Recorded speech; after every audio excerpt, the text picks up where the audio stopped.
I see that's missed by owners, and what's the easiest way to find it? It's saddle fit. 100% of the time, saddle fit. And the problems that the owners describe from saddle fit can vary quite largely. But it's always, almost every horse I work on, I'm like, saddle's a problem. Or it's not ideal, you know, and it's hard to get perfect. It's hard to get perfect in saddle. How do you find it? That dig and wiggle. That dig and wiggle is what finds it almost every time. And usually, you're either going to find, especially when it is saddle fit and just saddle fit, when that's your only problem in the miracle world of worlds, if that's your only problem, you're usually going to have a sore point in the front, where the He's a good boy, Sonny. by the withers, or in the back. It can be all the way through, but a lot of times it's one or the other, because sometimes you guys are like, it fits because of this one thing, but it doesn't fit on the other end, right? You have to balance both ends of the saddle.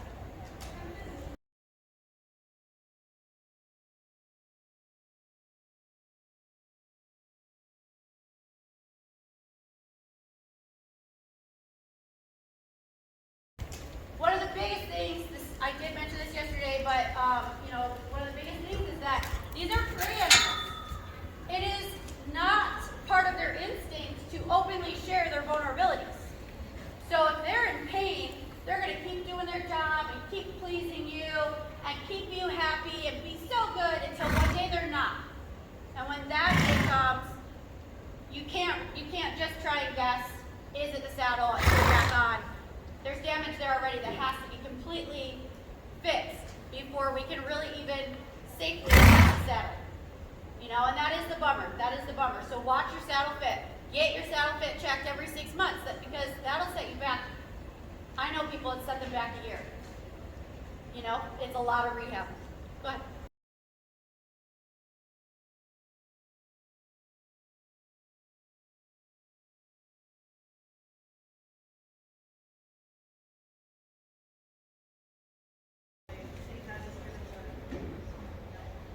Okay, so she asked me about Mag Wave and if that was as good as massage, presumably finishing your statement. No, it's not. I personally don't use MagnaWave. It's not a knock to MagnaWave. I'm not going to tell you not to do it. I'm not going to tell you it doesn't work, because I know plenty of people that their horses have seen relief from it. And I am a wholehearted believer in relief is what matters, okay? But here's what you need to understand. That MagnaWave is not releasing the tension in your horse's muscles, and you can see that evidently through thermographic imaging and also before and afters. Their posture doesn't change the same as when you have massage done. It makes them feel better, but it's not a long-term solution for any of the problems that you're having. Question over here. Yeah. Can you elaborate on your demonstrating his hips and how that could potentially set Sure.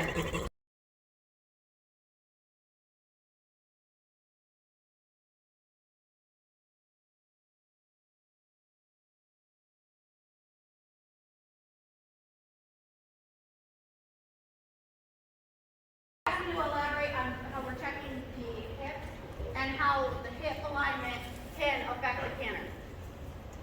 So, I don't know if you've ever had a hip out, but it does happen to horses.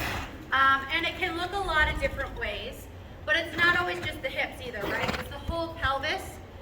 The pelvis can be rotated backwards, forwards, tilted to the side. All kinds of various things happen lots of different ways. When we're talking about the canter, we have to remember that the horses are driving from the hind end.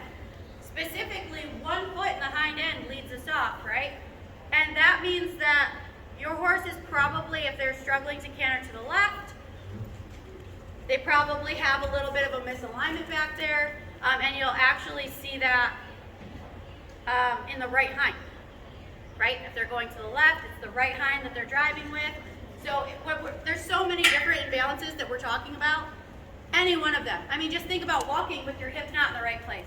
Think about walking with your pelvis rotated. You walk a little different. You don't have the drive, right?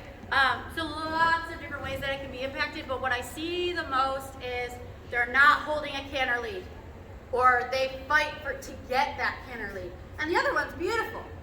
but they just can't stick with it. That's what we're doing, that's what we're experiencing. Yep, so there's probably a lot of tension back there. Sometimes the massages really do wonders, and that's all it takes. But don't be surprised if you get through a set of massages and you still need to call a chiropractor. And I like to recommend that you do, because whatever's going on back there, if I relieve the muscular tension, that's great. But if it was caused by one of these bigger hip out or anything like that, then you're gonna need the chiropractor to just finish the job, right? I start it, things start to go back to the right place, but the chiropractor can finish it. So teamwork makes the dream work.